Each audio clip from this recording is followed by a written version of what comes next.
কন্যা রাশির জন্য বলে দেবো, ষড়যন্ত্র, শত্রুতার যোগ, মানসিক চাপ চললেও আপনি মাথা ঠান্ডা রেখে যদি চলেন, চুপচাপ হয়ে যান, ঠান্ডা হয়ে যান, সমস্ত ম্যানেজ করতে পারবেন।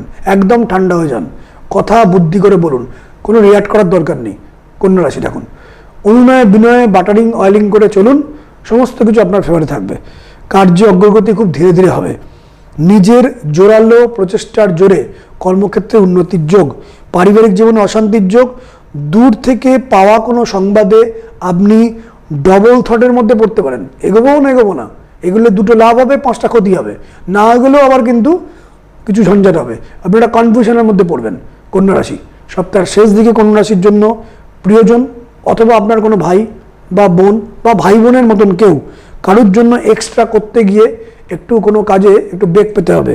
আজকে যে কাজটা মনে হবে আপনি বেকার করছেন, মনে হবে এটা বেকার করছেন, কিন্তু তার ভরপাই বা সাপোর্ট ইউনিভার্স, ব্রহ্মাণ্ড, ভগবান আপনাকে পরে দেবে। এখন একটু বেকার আপনাকে খাটতে হবে, সেটার ভরপাই পরে, অনেক পরে হবে।